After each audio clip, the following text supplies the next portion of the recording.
guys, it's Kara with Today's Living. We are going to make a great dip that you are sure to love. It's Super Bowl Sunday, and I am making a simple layered taco dip. These are the ingredients that we need. You need sour cream. You're going to top it with sour cream when you're finished. You need refried beans, black olives, salsa. You can use fresh or canned. I use paste for everything. I buy it in bulk.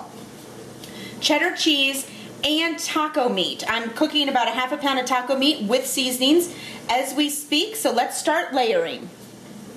Now we're going to set the sour cream aside because it's going to go last, and you can use sour cream and guacamole if you choose, but while we start to make this, go ahead and pop your oven on to 350 degrees so that when we're done layering it, we will be ready to pop it in the oven. We're going to bake it at 350 for about 15 to 20 minutes, uncovered. You're going to love it.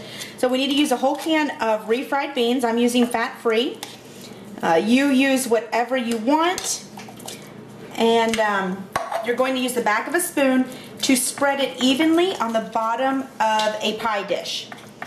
Or if you make, whatever you make, frittatas or quiches can be used for this. So we are doing this. You're going to layer it again, just smooth it just like that.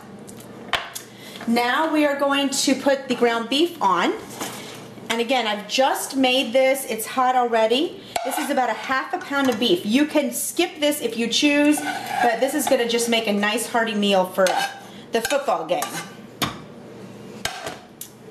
Put that big spoon, it's hard to maneuver that. And again, use your spoon to just spread it, layer it out all on top so that every bite, every time you scoop a Tostito in there, it is good to go. Then we're going to do a half a cup of the salsa. Now you can do a little more or a little less, your choice. You can use fresh as well, but since I use paste for just about everything, we're going to stick with that. Just spread it so it soaks right into that ground beef. This is so simple. And then we are going to add cheese. I'm going to do about a cup to a cup and a half of cheese, really based off of your desire, what your family enjoys. But there's nothing better than cheese, and this is a Mexican dish, so you want at least a cup to cover it nicely. And then again, we're going to bake this. The last thing we're going to use are our black olives. And depending on your dish, how big your dish is, or if you're doubling it, you may need more, but look at this. Is this starting to look tasty? Yum. Now, you've got black olives. You just need to use, you can use your hand, make sure your hands are washed, of course, or little scissors to cut them up. Just going to spread them, kind of break them apart and spread them all around the dish. And that is it.